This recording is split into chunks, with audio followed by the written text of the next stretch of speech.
Welcome to my favorite dish. I'm Joseph Cope from JJ's at the Copperpot.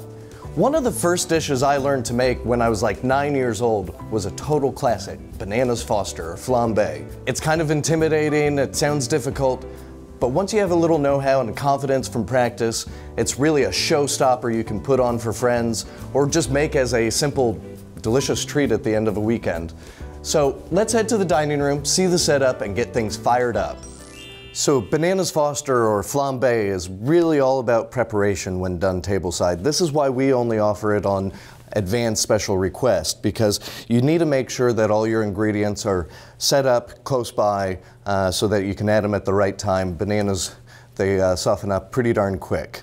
So let's get started. There are so many different variations on what you can do with flambe. You don't have to stick to the normal liquors. You can experiment with different fruits, strawberries, maybe a berry liqueur.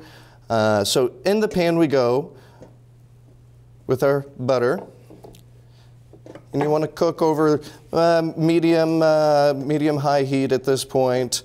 Get your butter melted. And then we're going to go in with our ½ cup of brown sugar. And this is the starting of a sauce. Really, for any flambe, I like to start with the butter and the brown sugar, and then experiment from there.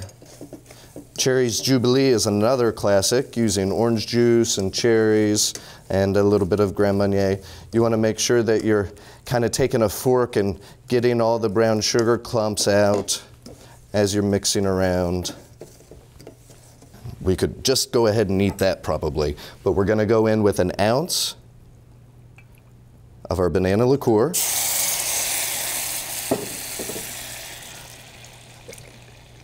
And a ½ ounce of our Liquor 43 vanilla liqueur.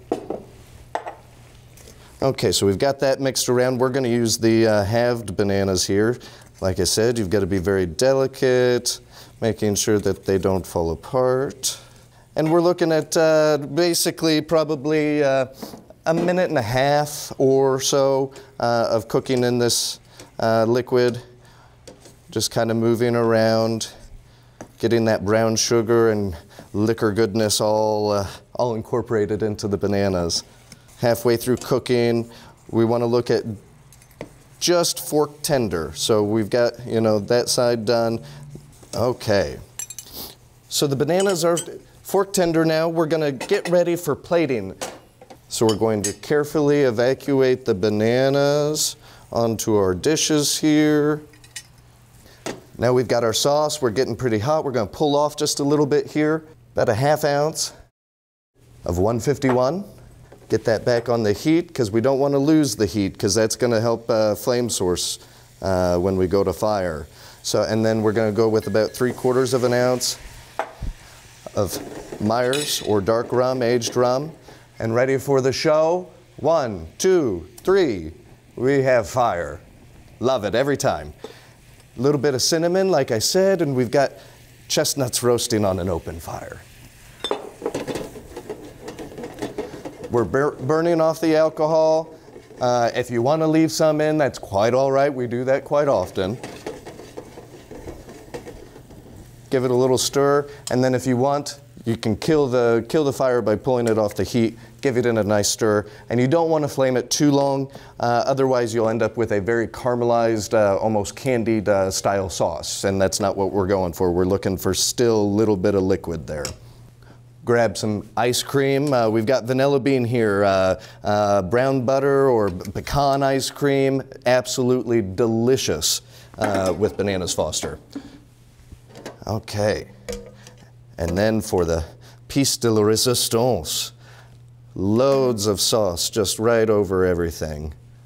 And that, my friends, is a classic dish that you can prepare yourself at home with some practice and enjoy the spoils. This is my favorite dish on Lake TV.